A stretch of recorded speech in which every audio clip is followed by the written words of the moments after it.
Hello বন্ধুরা, সুমিস কিচেনে সবাইকে স্বাগত জানাই। আজকে আমি হাজির হয়েছি চিংড়ি মাছের সর্ষে বাহার রেসিপি নিয়ে। বন্ধুরা, এখানে আমি নিয়ে নিয়েছি 250 গ্রাম নোনা চিংড়ি।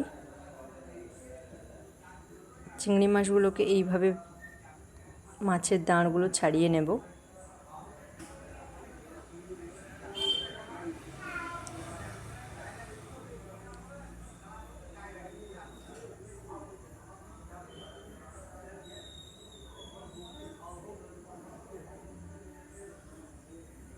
বানানো হয়ে গেছে।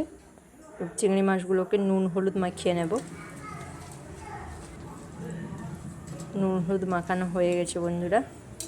কড়াইতে দিয়ে দিচ্ছি রিফাইন অয়েল। আপনারা সরিষার তেলও ব্যবহার করতে পারেন। কড়াই গরম হলেই মাছগুলো দেব। একটু নেড়ে চেড়ে মাছগুলোকে হালকাভাবে ভাজবো, বেশি লাল করব না।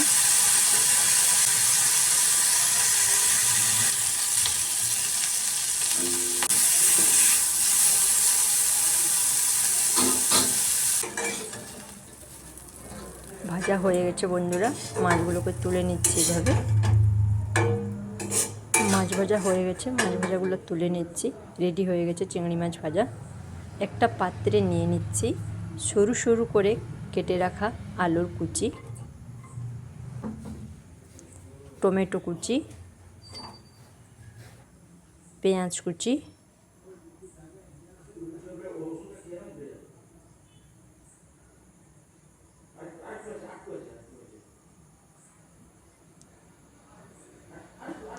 লঙ্কা, কাঁচা লঙ্কা কুচি আর রসুন নিয়ে নিয়েছি।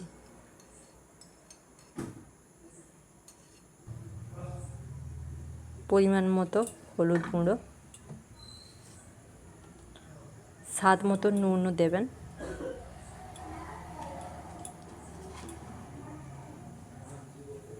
আর লঙ্কা গুঁড়ো স্বাদ মতো দিও। 2 থেকে 3-4 চামচ সরিষার তেল এড করে দিচ্ছি।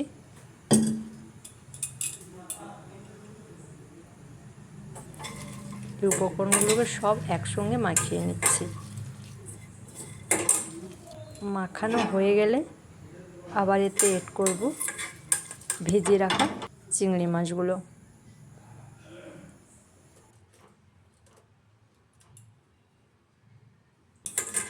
চিংড়ি মাছগুলোকেও ওর সঙ্গে মাখিয়ে নিচ্ছি। মাখানো হয়ে গেছে। এরপরে সরিষার বাটার পেস্টটা দিয়ে দিচ্ছি।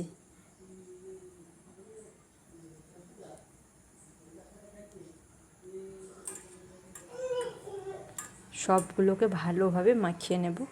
মাখিয়ে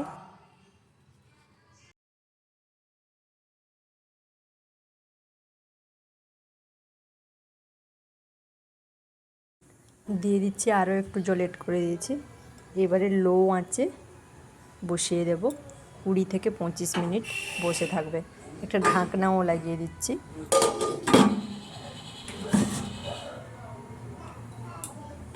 ঢাকনাটা খুলে একটু নাড়াচাড়া করে নেব মাঝখানে। আবার ঢাকিয়ে রেখে দেব। নামানোর 2 থেকে 3 মিনিট আগে সরিষার তেল ছড়িয়ে দেব। সরিষার তেল দিয়ে ফুটিয়ে নেব আবার একটু। তাহলেই রেডি হয়ে যাবে বন্ধুরা চিংড়ি মাছের সর্ষে বাহার রেসিপি। ভাতের সঙ্গে জাস্ট জমে যাবে। ভাত, রুটি যাতেই খেতে পারেন।